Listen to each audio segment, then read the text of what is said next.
लोकशाहीची गळचेपी नका करू तुम्ही पण.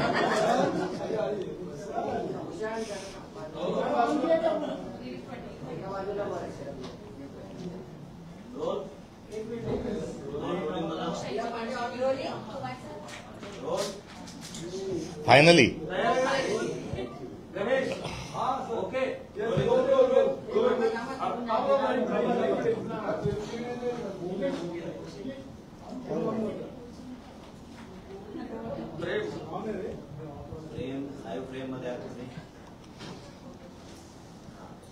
गणतंत्र, लोकतंत्र, लोकशाही ही शब्द भारताचा श्वास आहे आणि आम्ही सर्व भारतीय न्याय व्यवस्था या सर्व गोष्टी आपण जेव्हा उद्गारतो त्यामध्ये संसदीय लोकशाही प्रणाली ही याच्या मुळाशी कुठेतरी रुजलेली आहे. आणि अधिवेशन होतात कारण पूर्ण देशाची आणि पूर्ण राज्याची ग्रामसभा होऊ शकत नाही, म्हणून जनतेचा एक एक प्रतिनिधी आपण हा लोकसभेत आणि विधानसभेत पाठवतो आणि ते लोकप्रतिनिधी एवढ्या लोकांचे प्रतिनिधी म्हणून त्या ठिकाणी जातात आणि या प्रतिनिधींनी त्या ठिकाणी कायदे बनवावे, ज्या काही चिंतनीय गंभीर ज्या घटना असतील त्याच्या अनुषंगाने चिंतन करावं, शेतकऱ्यांच्या, सर्वसामान्यांच्या, नागरिकांच्या, शहरी लोकांच्या, शेतमजुरांच्या, महिलांच्या सर्व प्रश्नांचा उहापोह करावा आणि विकासही जो आहे तो विकास जे देवेंद्रजी अलीकडच्या काळात ज्याला विकास म्हणतात किंवा महायुती ते गाजर दाखवतो तो नव्हे, तो जो लोकमान्य गणमान्य जो विकास आहे, जो डॉक्टर अमर्त्य सेन यांनी जो जगाला अर्पण केला करिता त्यांना नोबेल पारितोषिकही मिळालंय,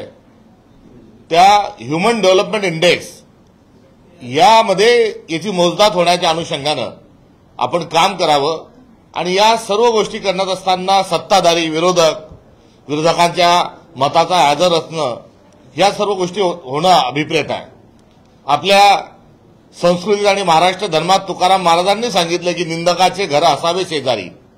त्यामुळे निंदा करणाऱ्या माणसाला त्यांचंही ऐकून घ्यावं आणि जेवढी टीका होईल तेवढं अधिक चांगला निर्णय होईल असं मानणारा आपला महाराष्ट्र धर्म आहे, अशी आपली संस्कृती आहे. आणि एकंदरीत हे सर्व सुरू असताना काल महाराष्ट्राच्या विधिमंडळाच्या अधिवेशनाचं काल सूप वाचलं, पावसाळी अधिवेशनाचं. आणि यातून काय संदेश गेला, यातून हाती काय आलं, तर राजा उदार झाला, हाती भोपळा लागला. आणि हा भोपळा जेव्हा चिरला तेव्हा हा काळा कुट्ट निघाला. या अधिवेशनामध्ये शेतकऱ्यांच्या प्रश्नाची म्हणजे पीक विम्याचे पैसे मिळाले नाही त्या संदर्भात, अतिवृष्टीमध्ये जे नुकसान झालं त्याच्या नुकसान भरपाईच्या संदर्भात, खरीपांमध्ये आलेल्या अडचणी, त्या ठिकाणी उद्भवलेले जे वेगवेगळे वातावरणाचे जे प्रश्न आहे आणि कर्जमाफीच्या अनुषंगानं सरकारनं दिलेलं वचन, त्यानंतर जे क्रॉप लोन आपलं असतं पीक कर्ज त्याची घसरलेली जी काही आकडेवारी आहे, पर्यायाने सावकारी वाढत चालली आहे, यावर कुठल्याही प्रकारची चर्चा झाली नाही. महाराष्ट्रातील महिला या असुरक्षित आहेत. गत 3 महिन्यामध्ये 800 पेक्षा अधिक महिला ज्या आहेत या लापता झालेल्या आहेत, त्यांचा शोध लागलेला नाही. एकीकडे लाडकी बहीण म्हणतात आणि जर एवढ्या मोठ्या प्रमाणावर जर हजाराच्या घरात जर माता भगिनी इथल्या लेकीबाळी जर महाराष्ट्रातल्या लापता होत असतील तर केवढा मोठा हा सुरक्षिततेचा प्रश्न आहे महिलांच्या, त्या संदर्भात चर्चा झाली नाही. बेरोजगार युवकांच्या संदर्भात कुठलीही चर्चा झाली नाही. शहरांच्या ज्या वाढत्या समस्या आहेत आणि महानगरपालिकेचा जो बोकाळलेला भ्रष्टाचार आहे आणि नागरिक सुविधांचा अभाव आहे त्यावर कुठल्याही प्रकारची चर्चा झाली नाही. त्यामुळे भरपूर जे मुद्दे होते, ज्या मुद्द्याची चर्चा होऊन त्याचं समाधान होणं अपेक्षित होतं, हे काही झालं नाही. पहिल्याच दिवशी कपात सूचना केल्या, म्हणजे आधीच मागच्या अधिवेशनामध्ये जो अर्थसंकल्प सादर केला होता त्याची ऐसी की तैसी ही दुसऱ्याच लगेचच्या अधिवेशनामध्ये केल्या जाते. अर्थसंकल्प मांडतात कशाला? आणि या सगळ्या गोष्टी असताना याच्यावर कुठेही चर्चा झाली नाही. मागचं जे अधिवेशन झालं बजेट सत्र त्यामध्ये अशी परिस्थिती होती की विरोधी बाकावरून कोणी बोललं तर सत्ताधारी बाकावरची लोक धावून यायची आणि अशी भीती वाटायला लागली की आता कुठे ना कुठे सभागृहातच आपल्याला WWF पाहायला भेटते की काय, अशी मागच्या अधिवेशनाच्या वेळेची परिस्थिती होती. मात्र महाराष्ट्रातल्या सर्व जाणत्या मंडळींनी त्या ठिकाणी एकत्र येऊन तो टोन सेट करण्याचा प्रयत्न केला आणि विरोधकांना बोलू दिल्या गेलं नाही, गळचीपी त्यांची झाली. मात्र त्या ठिकाणी कोणतीही अप्रिय घटना म्हणजे मारामारीसारखी तिथे बोलू न देणं ही अप्रियच आहे. त्या ठिकाणी साधक वादक स्वरूपाच्या चर्चा न होऊ देणं हेही अप्रियच आहे. मात्र इथपर कुठलीही हाणामारी त्या ठिकाणी अधिवेशनात झाली नाही. या अधिवेशनात काय झालं, हे अधिवेशन कशासाठी गाजलं?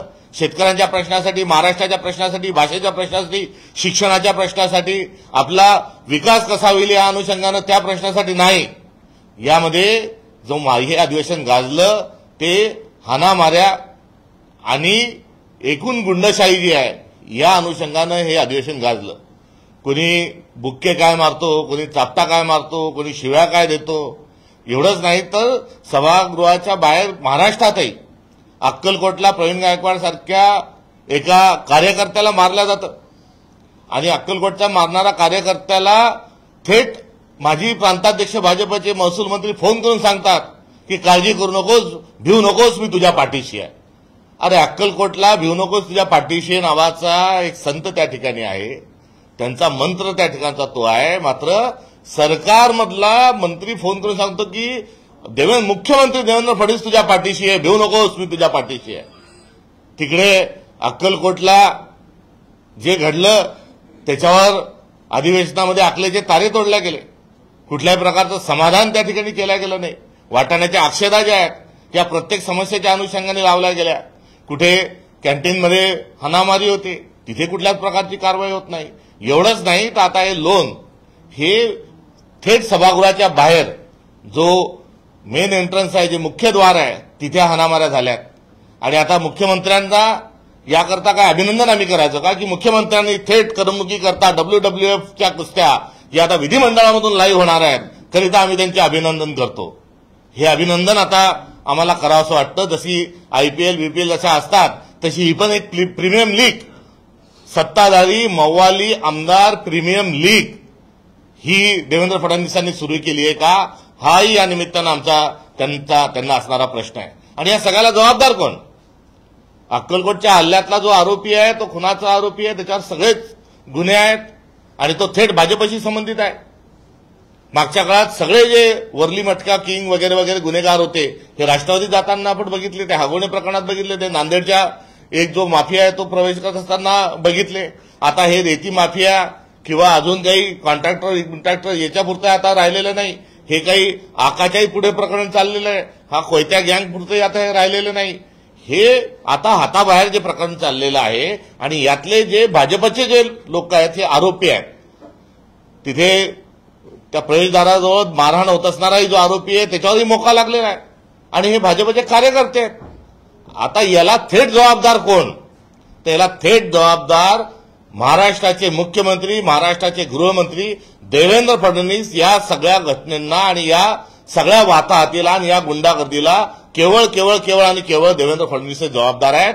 त्यांनी जे लोक पाळून ठेवलेले आहेत, जे छू म्हटल्यानंतर सोडून जे विरोधकांना घाबरवण्याकरता जे सोडलेले आहेत ते विरोधकांसाठी नाही, हे लोकशाहीला काळीमा फासणारे आणि लोकशाही नष्ट करण्याच्या अनुषंगानं हा होत असणारा तमाशा हा बघता देवेंद्र फडणवीसांनी नैतिक जबाबदारी स्वीकारून, त्यांच्यात असेल नैतिकता तर नैतिक जबाबदारी स्वीकारून त्याचं प्रायश्चित्त घेतलं पाहिजे, राजीनामा घेतला पाहिजे.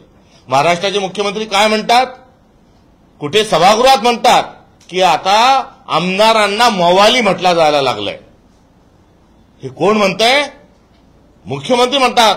अहो म्हणायला म्हटलं जात आहे तर तुम्ही काय करताय? तुमच्या पक्षाचे एवढं मोठं तुमच्याजवळ बहुमत आहे, एवढे आमदार आहे, जवळजवळ अर्धे तुमचे आमदार आहेत, तुमच्या आघाडीला 240 तुमच्याजवळ आमदार आहेत, तुम्ही या सगळ्या घटनेला जबाबदार आहात आणि खुशाल तुम्ही निर्लज्ज स्वरूपामध्ये आता जर आमदारांना मवाली म्हटलं जात आहे त्याचे जबाबदार तुम्ही आहात आणि तुम्ही ही जबाबदारी ढकलून चालणार नाही. याचं प्रायश्चित्त हे देवेंद्र फडणवीसांनी हे घेतलं पाहिजे. आणि देवेंद्र फडणवीसांची स्टाईल पण या निमित्तानं आपल्या सगळ्या महाराष्ट्राच्या समोर आली आहे. त्यांनी काय केलंय की विरोधकांसाठी असे लोक ठेवले आहेत की जे मौवाली आहेत, त्यांची भाषा बरोबर नाही, त्यांची संस्कृती बरोबर नाही, त्यांना गुन्हेगारीची पार्श्वभूमी आहे, ते शेलक्या भाषेत बोलतात, ते शिवीगाळ करतात, ते अश्लील बोलतात, ते मानभंग करणारे बोलतात, ते कोणत्या संहितेत न बसणारे बोलतात. अशा लोकांना ते समोर करतात आणि विरोधकांना म्हणतात तुम्ही यांच्याशी भांडा. अहो, हा डाव तुमच्यावर देवेंद्रजी पलटल्याशिवाय राहणार नाही. तुमची जी पिल्लावळ आहे ही पिल्लावळ सांभाळा. आज रोजी कुठेतरी काही ना काही त्याच्यावर आरोप आक्षेप नोंदवल्या जात असतील, मात्र त्याच्या अटॅक होत नाही. कशाकरता अटॅक होत नाही? यांना पळता पळता भुई थोडी होईल. लोक महाराष्ट्रातले संतापलेले आहेत, मात्र हा तुर्तास जो सल्पविराम आहे तो या करतायत कारण हे सगळे जे विंचू आहेत हे पिंडीवर बसलेले आहेत. त्यामुळे या महादेवाच्या पिंडीवर विंचू बसल्यामुळे, सत्तेच्या पिंडीवर हे विंचू बसलेले असल्यामुळे आता त्यांना ठेचायची सोय नाही. मात्र आता यांचा अतिरेक झाल्यानंतर महाराष्ट्राचा अंत आपण पाहू नका, हा देखील इशारा या निमित्ताने द्यायचा आहे. त्यामुळे पार्टी ऑफ द काय डिफरन्स म्हणायचे, ही तर आता गलिच्छ लोकांची पार्टी झाली आहे, गुंड लोकांची पार्टी झाली आहे, मवाली लोकांची पार्टी झाली आहे. आणि यांचे जे नेते आहेत यांनी यांच्या पदरी विद्वान, साहित्यिक, संगीतामध्ये त्याच्या रुची असे आणि चांगले सल्लागार न नेमता आता यांच्या पदरी असे लोक बाळगायला लागले आहेत ज्यांची दोन कवडीची किंमत नाही. याचा अर्थ यांनी सगळ्या व्यवस्थेला गृहीत धरलाय. यांच्या एकंदरीत या मानसिकतेचा आम्ही धिक्कार करतो आणि या सर्व दुरावस्थेला देवेंद्र फडणवीस जबाबदार आहे. हे या अधिवेशनामधून जे सिद्ध झालेलं आहे, जी दुरावस्था आणि महाराष्ट्राची जी वाताहत सगळ्यांच्या समोर जी आलेली आहे, याबद्दल दुःख खंत व्यक्त करतो. लोकशाही ही तळाला आणून ठेवली आहे. आम्ही तर नेहमीच आरोप करत आलोय राजकीय यांना लोकशाही नको आहे, यांना लोकशाही डुबवायची आहे. आता त्यांनी तळाला लोकशाही आणून ठेवलेली आहे. या अधिवेशनातला सगळा जो तमाशा जो झालेला आहे, या सगळ्या तमाशाचा निष्कर्ष हा आहे की यांना संसदीय लोकशाही प्रणाली यांना मान्य नाही. यांना कुठल्याही विषयावर चर्चा करायच्या नाही, यांना चर्चा होऊ द्यायच्या नाही. यांना त्यांचाच टेंबा मिळवायचा आहे आणि भ्रष्टाचार करायचा आहे. भ्रष्टाचार होतोय, मात्र संस्कृती बुडवण्याचं पाप तरी कृपया आपण करू नका. सभ्यतेने राहा आणि याला जबाबदार थेट मुख्यमंत्री असल्याचा पुनरुच्चार या ठिकाणी करतो आणि त्याचं प्रायश्चित्त त्यांनी घ्यावं आणि त्यांनी त्यांच्या गृहमंत्र्यापासून, मुख्यमंत्रीपदापासून दूर व्हावं, ही मागणी आम्ही या निमित्ताने करतो. या संपूर्ण अधिवेशनाच्या काळामध्ये हनी ट्रॅपचं प्रकरण जे ते खूप गाजलं होतं. इकडे सत्ताधारी पक्ष म्हणतात की हनी ट्रॅप म्हणजे हानीच नाही, पण आता तुमच्याच पक्षाचे विजय वडेट्टीवार म्हटले की हनी ट्रॅपचे एवढे पुरावे सरकारकडे सुद्धा आहेत आणि त्यासोबतच आमच्याकडे पण आहे. ज्यावेळेस दाखवायची गरज वेळ येईल त्यावेळी तिकीट लावून दाखवू. हनी ट्रॅप जो आहे ही बाब सत्य आहे आणि हनी ट्रॅप ही सावली आहे. मूळ जे कांड आहे आणि मूळ जे प्रकरण आहे ते समृद्धी महामार्ग हे मूळ त्याचं कारण आहे. समृद्धी महामार्गात 20,000 कोटी रुपयांचा भ्रष्टाचार झालेला आहे. हा आरोप काँग्रेसने यापूर्वीच केलेला आहे. आता या 20,000 कोटी मधले जे दुवे होते त्यांनी हा तिथून पैसा लुटला आणि तो पैसा उडवला आणि तो पैसा कशा कशा मार्गाने खर्च झाला याचं एक हनी ट्रॅप एक छोटं त्यातलं हे उदाहरण आहे. त्यामुळे समृद्धी महामार्गातल्या भ्रष्टाचाराचं पाप हे या हनी ट्रॅपच्या माध्यमातून सगळ्यांच्या समोर आलंय. मात्र हा हनी ट्रॅप जो आहे याच्या खोलात सरकार जर गेलं तर हा 20,000 कोटीचा भ्रष्टाचार उघडा होईल. करिता या हनी ट्रॅपला गृह मंत्रालयाच्या पातळीवर आणि जो MMRDAच्या माध्यमातून आणि इतर जे विभाग आहेत या माध्यमातून या प्रकरणाला थेट मुख्यमंत्री देवेंद्र फडणवीस दाबण्याचा प्रयत्न करत आहेत.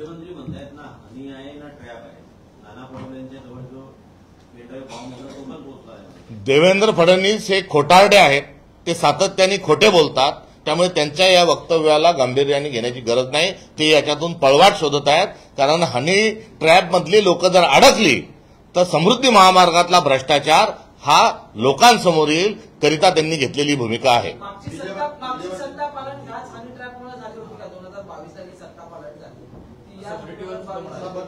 अशा प्रकारची चर्चा आहे आणि या चर्चेमध्ये दम आहे आणि हा समृद्धीचा जो खेळ आहे हा खेळ कधीपासून खेळला जात आहे, हा मंजुरात देण्यापासून तर आतापर्यंत त्या कोणत्या तरी महागड्या गाडीत फिरल्यापर्यंत हा सगळ्या घटनाक्रम जर आपण बघितला तर या आरोपामध्ये अर्थ असल्याचं आपल्याला निदर्शन असेल.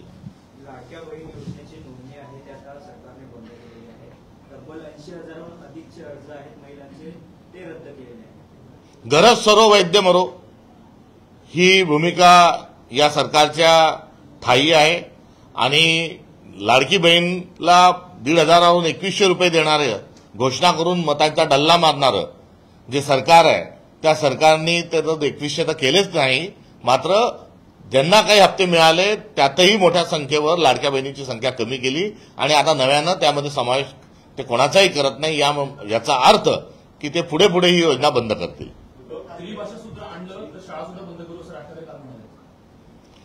त्रिसूत्री जी आहे आणि तिसऱ्या भाषेची सक्ती आहे ही मराठीची गळचिपी आहे आणि महाराष्ट्र धर्म हा संपवण्याचा भारतीय जनता पक्षाचा घाट हा या तिसऱ्या भाषेच्या सक्तीवरून आहे.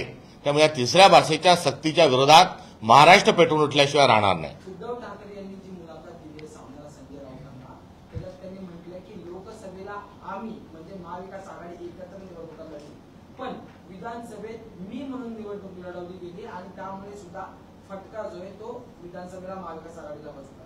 ही खंत व्यक्त केली त्यांनी. महाविकास आघाडीचा जो एकंदरीत लोकसभा आणि विधानसभेमध्ये जी संख्यात्मक एक आणि गुणात्मक जो फरक पडलाय त्याकरता प्रमुख काही कारण आहेत.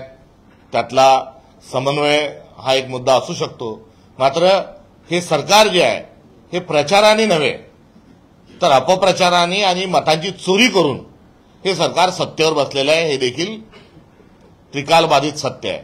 त्यामुळे मतदानाची चोरी करून आणि मतदार याद्या मॅनिप्युलेट करून हे सरकार असंवैधानिक पद्धतीनेही सत्तेवर बसलेलं आहे. जनसुरक्षा विधेयकासंदर्भात जी समिती नेमली होती त्या समितीत विरोधकांचे प्रमुख नेते त्यामध्ये घेतले होते. काल अजितदादांनी याबाबत खुलासा करताना म्हटलंय की जे समितीत होते त्यांना बोलता येणार नाही सभागृहात. याबाबतची माहिती काँग्रेसच्या नेत्यांना नव्हती किंवा वरिष्ठच्या महाविकास आघाडीच्या कोणत्याच नेत्याला नव्हती का? त्यांनी हे सांगत असताना समितीच्या बैठकीमध्ये काय काय आक्षेप झाले, तिथे कोण काय काय बोललं हे त्यांनी जाणून बुजून त्यांनी ते लपवण्याचा प्रयत्न केलाय. समितीच्या बैठकीमध्ये बजरंग दल या कायद्यामध्ये येतं का येत नाही हे विचारलं होतं, तर हातात काठी घेऊन गोल रिंगण करून जी काही लोक शाखा नावाचा एक काहीतरी केंद्र बनवतात तेही या कायद्याच्या ज्युरिडिक्शनमध्ये येतंय का या संदर्भात देखील त्या ठिकाणी प्रश्न विचारले होते. त्यामुळे ज्या पहिल्या काही बैठका होत्या त्या 4-4, 5-5 तास त्या चालल्या आहेत. त्यामध्ये सर्व आक्षेप जे आहेत ते त्या ठिकाणी जे नोंदवायला पाहिजे होते, जे अमान्य आहे आणि जे संविधानिक स्वरूपात नोंदवले होते हे त्या समितींमध्ये नोंदवल्या गेले होते. त्यामुळे त्यांनी त्या समितीमध्ये काय काय कोण कोण बोललं होतं हे जर सांगितलं असतं तर अधिक बरं झालं असतं. पण ड्राफ्ट जो बनवला गेला, जेव्हा ड्राफ्ट त्या ठिकाणी वाचण्यात आला त्यानंतर विरोधातलं मत कोणीही त्या ठिकाणी नोंदवलं नाही असं फडणवीस म्हणतात. तुम्हाला तुमची माहिती घेता येते? फडणवीसांचं पुन्हा दादांत ते खोटं बोलत आहेत. जेव्हा मतदानाला प्रस्ताव टाकला तेव्हा नाही म्हणणाऱ्यांचे पण आवाज होते आणि होय म्हणणाऱ्यांचे अर्थात त्याच्याजवळ पाशवी आणि राक्षसी बहुमत असल्यामुळे होयचा देखील आवाज होता. खुर्चीवर बसलेल्या व्यक्तींच्या संदर्भात अनेक आरोप झालेले आहेत, त्याच्यात या ठिकाणी मी जाणार नाही. मात्र त्यांनी नाहीचा आवाज हा दोन्ही कानं बंद करून तो कुठेतरी ऐकला नव्हता, मात्र त्यांना दुरुस्त करून नाही म्हणणाराही वर्ग हा त्या ठिकाणी सभागृहात होता, हो म्हणणाराही होता. त्यामुळे विरोधकांना बदनाम करण्याचं काम देवेंद्र फडणवीसांनी करू नये. हा कायदा जो आहे हा कायदा त्यांनी सरळ वापस घ्यावा, कारण हा लोकशाही विरोधात आहे. जनसुरक्षा विधेयकावरून महाविकास आघाडीमध्ये एक वाक्यता दिसून आली नाही अधिवेशनामध्ये, तर हा फटका नाही म्हणायचा का? महाविकास आघाडीच्या अनुषंगानं राज्यपालांना भेटणे, महाविकास आघाडीच्या माध्यमातून अप्पर हाऊसमध्ये वरच्या सभागृहामध्ये मतदानावर बहिष्कार टाकणे या गोष्टी सोबत केलेल्या आहेत. खालच्या सभागृहात नेमकेपणाने काय घडलं या संदर्भामध्ये त्या माहिती मी मागवलेली आहे.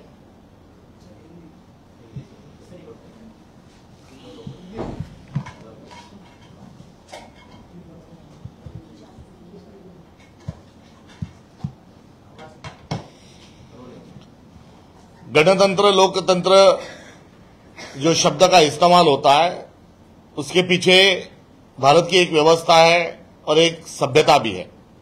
पूरे देश की ग्राम सभा नहीं हो सकती, राज्य की ग्राम सभा नहीं हो सकती, तो एक नुमाइंदा, एक प्रतिनिधि ये संसद में भेजा जाता है, एक विधानसभा में भेजा जाता है और वो जनता के प्रतिनिधि के नाते उनकी समस्या, उनकी आकांक्षा, उनकी अपेक्षा जो है वो वहां पर रखते हुए जो समस्या है, जो दिक्कतें है, जो जिन किन चीजों की किल्लतें हैं, वो सारी चीजें वहां रखते हैं। मगर आए दिन महाराष्ट्र की विधानसभा में बदकिस्मती से जो चर्चा है, डिबेट जो है, वो डिबेट देखने के लिए दिखना बंद हुआ है और डिबेट के बदले वहां पर WWF की कुश्तियां ये देखी जा रही है। तो गणतंत्र का गला घोटने का काम देवेंद्र फडणवीस और भारतीय जनता पार्टी कर रही है। इस अधिवेशन से कुछ नहीं निकला। ये अधिवेशन से जो बेरोजगारों की, किसानों की, महिलाओं की, शहरी निकाय में रहने वाले लोगों की जो सारी समस्या थी, उसमें एक भी समस्या पर चर्चा नहीं हुई, एक भी समस्या का समाधान पिछले अधिवेशन में नहीं हुआ। केवल मारपीट देखने के लिए मिली और अंत में जो होम मिनिस्टर है और वही खुद चीफ मिनिस्टर भी है, मुख्यमंत्री है, उन्होंने भरे सभागार में कहा कि लोग कहते हैं कि महाराष्ट्र की विधानसभा में महुवाली विधायक बैठे हुए हैं। और ये कौन कह रहा है? तो सीएम कह रहे हैं। अरे आप बहुमत में हो, आपके पास लॉ एंड ऑर्डर संभालने की जिम्मेदारी आपकी है, और यदि आप ही बोलते हो कि एमएलए महुवाली हो गए हैं, तो इसके सीधे जिम्मेदारी आप पर है। आपने इस जिम्मेदारी का स्वीकार करते हुए आपने पद तो छोड़ना चाहिए और प्रायश्चित करना चाहिए। ये हमारी मांग है। Thank you. राज ठाकरे की कल सभा हुई जिसमें उन्होंने कहा कि अगर महाराष्ट्र सरकार फिर से हिंदी भाषा या ट्राई लैंग्वेज लाने की कोशिश करेगी तो वो स्कूल बंद करवा देंगे। महाराष्ट्र में जो तीसरी भाषा का जो आग्रह है, उस आग्रह के पीछे भारतीय जनता पार्टी की राजनीति छुपी हुई है। जो महाराष्ट्र का जो संत साहित्य है, शिव शाहू फुले अम्बेडकर की जो सोच है और लैंग्विस्टिक में हमारी मराठी भाषा की जो समृद्धता है, उसको खत्म करके महाराष्ट्र को एक गायपट्टा के तौर पर लाने का प्रयास भारतीय जनता पार्टी का है। हिंदी, हिंदुत्व और हिंदू राष्ट्र में मराठी भाषा अटकल आ रही है। इसको, मराठी भाषा को ही खत्म किया जाए, ये उनका तरीका है, ये उनका अंदाज है। और बंच ऑफ थॉट में एक ही जैसी भाषा पूरे देश में रहे, ये उनका एजेंडा है। मगर कांग्रेस जो है, विविधता में एकता ही भारत की विशेषता, और उस विविधता को हम बरकरार रखना चाहते हैं। संविधान की अनुसूची 8 में जो 22 भाषा है, वो 22 के 22 भाषा हाथों में हाथ डालकर भाई भाई जैसे रहे, उनके आपस में संवाद रहे, रोटी बेटी व्यवहार हुए, और भारत की समृद्धि जो है भाषा की, वो बरकरार रहे। ये हमारा कांग्रेस का, उसका हमारी भूमिका है। और हम भी जो 16 अप्रैल के जीआर निकला था, उसके 17 तारीख से इसी भूमिका को लेकर ये किसी भी हाल में इस निर्णय को के खिलाफ हम हैं, उसको लागू न करने देने का हमने मन भी पूरा बना लिया है, और हम इसी की हिमायत करते हुए आगे चल रहे हैं। और इसमें हमारी और भी जो भूमिका है वो है कि हम मारेंगे नहीं, हम पढ़ाएंगे, और हम मराठी को उसका हम संवर्धन करेंगे। ये भूमिका लेकर हम चल रहे हैं। तो मी मराठी, मी भारतीय, ये भूमिका के साथ हम ये जो भारतीय जनता पार्टी का जो खेल है, उसको कामयाब नहीं होने देंगे। सर, इसी को काउंटर करते हुए नीतीश राणे का एक बयान आया है कि स्कूल बंद कराने के बजाय मदरसे बंद कराए, वहां पे आतंकवादी तैयार होते हैं और मदरसा में मराठी पढ़ाई जाए, ये भी हर उसके पीछे भाजपा की साजिश है। भाजपा हर चीज में भारत पाकिस्तान हिंदू मुस्लिम करना, ये उनका आए दिन का खेल है। और इस बार भी ये कोई हिंदी बनाम मराठी वाली ये लड़ाई नहीं है, मगर इससे भी वो आपस में दो भाषाओं को लड़ाने का पाप वो कर रहे हैं, और इसी ढंग में आगे लेके जाने के लिए उन्होंने इस प्रकार का बेतुका बयान किया है। सर, सरकार जिस जीआर का विरोध वरिष्ठ लगातार कर रही थी, वो जीआर वापस ले लिया है, लेकिन मराठी बनाम हिंदी की लड़ाई सड़क तक सीमित थी, वो कहीं सेशन में भी हमें देखने मिल रही है। कल राज ठाकरे एक बार फिर सभा को संबोधित करते हुए बोलते हैं कि अगर ऋषिकांत दुबे यहाँ आते हैं तो मैं समुद्र में डुबोकर पीटेंगे। ऋषिकांत दुबे फिर वहाँ बयान कर रहे हैं, मनोज तिवारी बयान कर रहे हैं। आखिर कब खत्म होगा? नहीं, हमारी जो पंडित जवाहरलाल नेहरू जी ने जो 3 भाषिक जो फार्मूला दिया था, हम उसकी हिमायत करते हैं और उसकी कदर करते हुए आगे बढ़ना चाहते हैं। हम किसी प्रकार की हिंसा का हम यहाँ बिल्कुल समर्थन नहीं करते। और रही बात, ये कोई हिंदी वर्सेस मराठी की बिल्कुल कतई लड़ाई नहीं है। हिंदी भाषा का एक अपना स्थान है, एक अपना अस्तित्व है, उसका भी पूरा सम्मान है। और मराठी जो भाषा है, जो मराठी भाषा को लेकर ये राज्य बना है, तो मराठी भी भाषा का जो है वो सम्मान और संवर्धन होना चाहिए। ये सब लोगों की राय होना चाहिए, नागरिकों ने भी इसी प्रकार से इसमें, क्योंकि पोलराइजेशन में देवेंद्र फडणवीस और भारतीय जनता पार्टी माहिर है और ये पोलराइजेशन करके उनका राजनीतिक एजेंडा है, मगर हम सबको यही पे रहना है। इसलिए मराठी एक रिच भाषा है, 2400 साल पहले उसका जन्म हुआ है, क्लासिकल लैंग्वेज, ये स्टेटस अभी अभी उसको मिला है और मराठी का संवर्धन करने के लिए सभी ने, जिसको मराठी नहीं आती उन्होंने भी प्रयास करना चाहिए, क्योंकि हमारी जो खूबसूरती है देश की वो विविधता है और उसमें मराठी का भी एक बहुत बड़ा योगदान हमारे भारत के इतिहास में है, हमारे भारत के संस्कृति में है और ये किसी को इसको नामंजूर करने के लिए, ना कबूल करने के लिए कोई इसमें दिक्कत नहीं, सबको ये मंजूर है, मगर ये टेंशन पैदा करना ये कुछ दलों का और कुछ प्रवृत्तियों का काम है, उससे बचने की जरूरत है। सर, उद्धव ठाकरे का अपने सामना पेपर में एक इंटरव्यू है जिसमें उन्होंने कहा कि लोकसभा में हम साथ में लड़े थे इसीलिए जीते महाविकास आघाड़ी, लेकिन विधानसभा में मैं ज्यादा हो गया था, मतलब मीपना ज्यादा आ गया था और इसलिए हार हुई।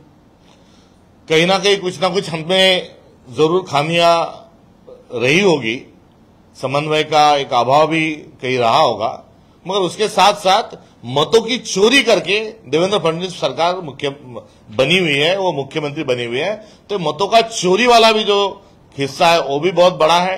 उसके साथ साथ पोलराइजेशन उन्होंने जो किया, जाति जाति में, धर्म धर्म में जो पोलराइजेशन किया, उसके कारण भी एक कुप्रचार के साथ भी उनको एक मौका मिला। तो इसके साथ 2-3 बहुत संगीन जो है उसके ऊपर कहीं ना कहीं बहुत सारे कारण हैं। सर, आज एक लंबे अरसे बाद इंडिया अलायंस की बैठक होने वाली है, उद्धव ठाकरे इस बैठक में शामिल होने वाले हैं, लेकिन चर्चा उनके एक बयान की है जो उन्होंने कल सेशन में दिया था। तो मुझसे सवाल किया गया कि आपको एक ऑफर मिला है फडणवीस द्वारा, वो कहते हैं कि अंदर का मामला है, क्या इस अंदर के मामले में जो चर्चा उनके बीच चल रही है इससे साफ तौर पर कांग्रेस को या महाविकास आघाड़ी को या इंडिया अलायंस को नुकसान होगा? क्योंकि संजय सिंह अंदर का मामला बाहर जब तक नहीं आता तब तक इस पर कुछ बोलना उचित नहीं रहेगा। क्योंकि आम आदमी पार्टी ने खुद को आपसे अलग कर लिया, इंडिया अलायंस से अलग कर लिया। संजय सिंह कहते हैं कि हमने इससे पहले इतने चुनाव लड़े थे दिल्ली हरियाणा में। 2019 में एक विशिष्ट राजनीतिक परिस्थिति पैदा होने के बाद महाविकास आघाड़ी महाराष्ट्र में निर्माण हुई और 2022-23 के चलते देश में एंटी बीजेपी इंडिया अलायंस का गठन हुआ और दोनों चुनाव जो है विधानसभा और लोकसभा हम महाविकास आघाड़ी अर्थात इंडिया अलायंस के साथ लड़े।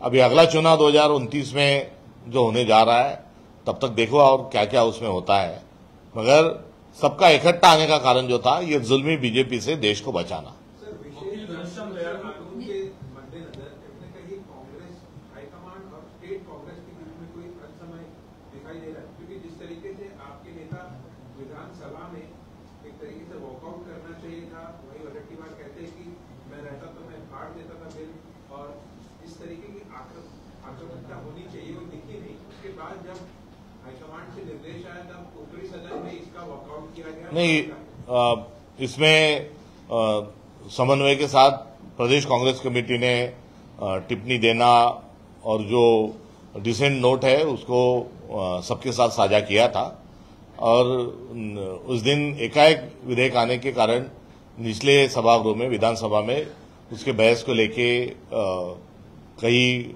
बहुत सारी अलग अलग राय आ रही है, मगर ऊपर के सभागार में टाइम होते हुए चलते हुए समझ में आने के कारण वहां पर कांग्रेस पार्टी ने डिसेंट नोट भी दिया। वहां अभिजीत वंजारी जो है हमारे, उन्होंने पुरजोर तरीके से उसका विरोध भी किया, पोल मांगने पर पोल न देते हुए वॉकआउट भी किया।